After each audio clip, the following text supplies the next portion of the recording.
శివాజీ గారు అంతా సిద్ధమేనా? మిస్ లత,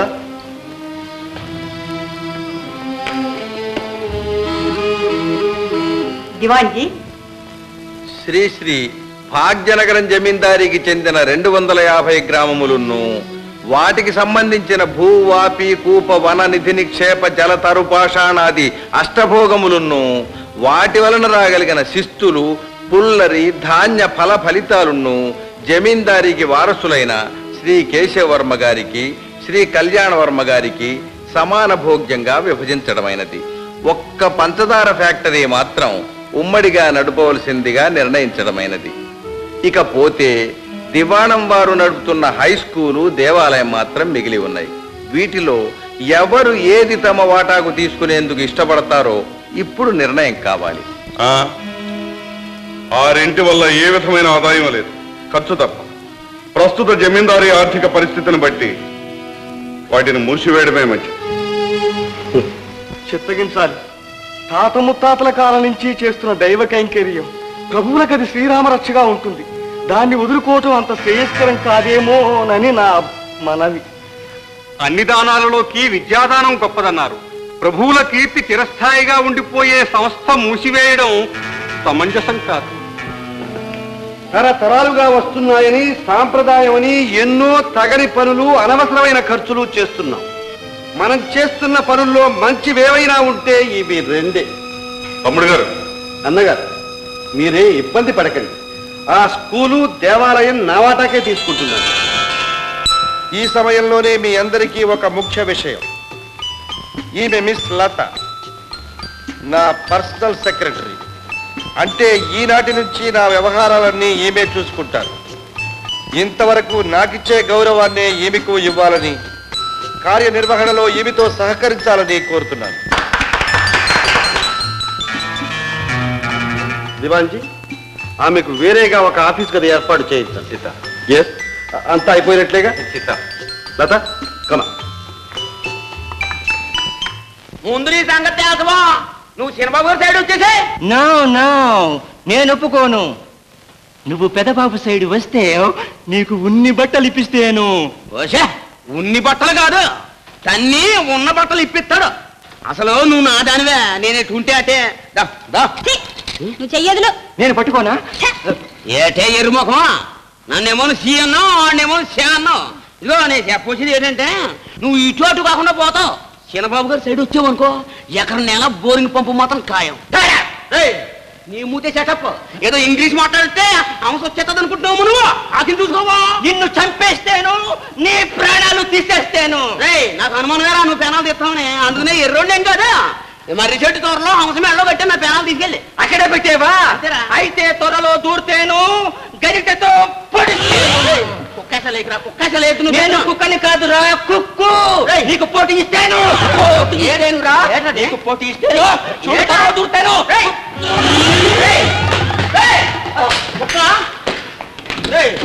నిన్ను స్టవ్ లో ఉడికేస్తాను. Good morning. ఓ ఏమిటి సెక్రటరీ గారు ఇలా వచ్చేసారు? ఇప్పుడు మనం ఒకసారి స్కూల్కి దేవాలయానికి వెళ్ళి రావాలి. సెక్రటరీ గారు, నాకు స్కూలుకు వెళ్ళవలసిన వయసు అయిపోయింది. దేవాలయానికి వెళ్ళవలసినంత పాపం నేను చేయలేదు. మరెందుకు చెప్పండి? చూడండి, స్కూలు దేవాలయం పరిస్థితి ఏం బాగున్నట్లేదు. బాధ్యత తీసుకున్నారు గనక వెళ్ళి చూసి రావడం మంచిది. ఈ బాధ్యతలతో నా ప్రాణాలు తీయడానికి కాదు, మిమ్మల్ని సెక్రటరీగా పెట్టుకుంది. చూడండి, ఇక నుంచి నా పనులన్నీ మీరు చూడవలసిందే. I mean except drink. పోనీ ఈసారికి సరదాగా రాకూడదు? సరదాగా? ఓకే, అలాగే. Thank you. ఎప్పుడురా?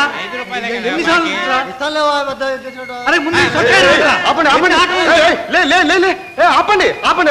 అయ్యో, పొరపాటు, క్షమించండి.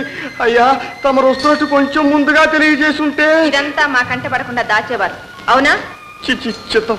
పూజారి గారు, దేవాలయం ఈ దుర్గతిలో ఉండడానికి కారణం? అమ్మా, మనిషికి అన్యాయం జరిగితే దేవుడితో మొరపెట్టుకుంటాం. దేవుడికి అన్యాయం జరిగితే ఎవరితో మొరపెట్టుకోవాలి? పూజారి గారు, జమీందారీ లెక్కలు దేవాలయం పద్దులో సంవత్సరానికి కొన్ని వేల ఖర్చు కనపడుతుంది. ఆ డబ్బంతా ఏమవుతున్నట్టు? అమ్మా మీకు తెలియంది కాదు, ఇచ్చే చేతికి పుచ్చుకునే చేతికి మధ్య ఎన్ని చేతులుంటాయో ఎంతమంది. సరే మీరు ఒకసారి దివాణానికి రండి. అమ్మా, అధికారానికి ఐశ్వర్యానికి చదువు సంస్కారాలు తలవంచాల్సిన రోజులు ఇవి. తల వంచినా మా బతుకులు సరిగ్గా గడవడం లేదు. 6 నెలలకు ఒక్కసారైనా మా జీతాలు మాకు ముట్టడం లేదు.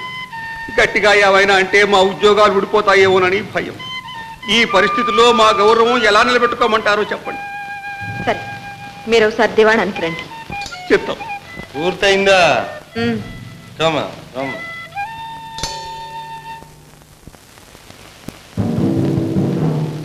రాయ్, ఎక్కడ వాళ్ళు తెలవండి రా.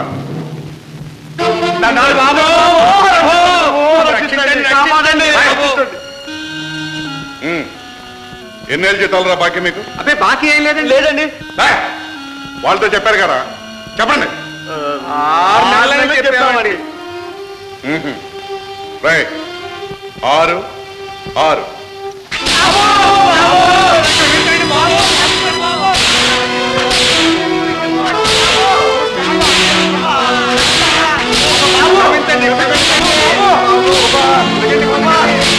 అన్యాయం, ఘోరం. ఏమిటమ్మా ఘోరం? గౌరీ చూడు గౌరీ, ఆ దౌర్జన్యాన్ని ఆ రాక్షసత్వాన్ని చూడు గౌరీ. మామూలే కదమ్మా, మామూలా? మనిషిని మనిషిలా హింసించడం మామూలా?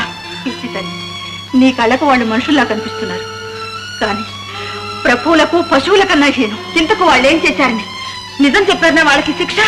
దరిద్రులకు నిజం చెప్పే తాహత లేదమ్మా. దీనికంతకు కారణం నేను ఈ పాపాన్ని భరించలేను, ఈ దౌర్జన్యాన్ని సహించలేను. అమ్మా అమ్మా అమ్మా, ఎక్కడికమ్మా? వెళ్ళి ఆపుతాను. వద్దమ్మా వద్దు, నా మాట విను. ఏళ్ల తరపుడి పాతుకుపోయిన వాళ్ళ పాపాన్ని నువ్వు ఒక్క రోజులో మాకలేవు. ఆ విషయంలో తొందరపడ్డావంటే మంచి చేసే అవకాశాన్ని ఒక్కసారిగా పోగొట్టుకుంటావు. పైగా నువ్వే ఆపదలో పడతావు.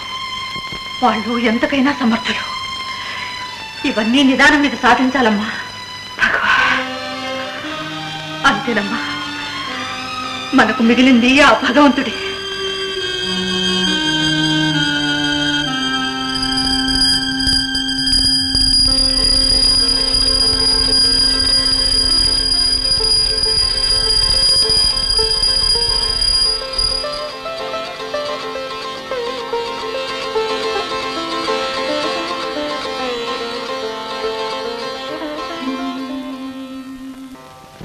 లత, క్షమించండి అమ్మా, మీ అనుమతి లేకుండా లోపలికి వచ్చాను. దేవి అనుమతి ఉండబట్టే వచ్చావు. రామ్మా, దేవి దర్శనం చేసుకుందువురా.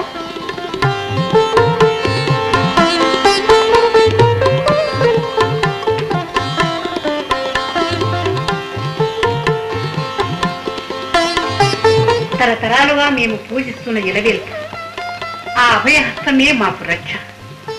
శుక్రవారం ఈ వజ్రాల హారం అలంకరిస్తాం. అవును, పద్యం చదువుతున్నప్పుడు నీ కంఠంలో ఏదో ఆవేదన గమనించాను. కారణం? నా ఉద్యోగం నాకు విషమ పరీక్ష అయిందమ్మా. ఏది ధర్మమో ఏది అధర్మమో నిర్ణయించలేక నలిగిపోతున్నాను. నీ కర్తవ్యాన్ని నువ్వు నెరవేర్చు. ఆ దేవి అండగా ఉండి నీకు దారి చూస్తుంది.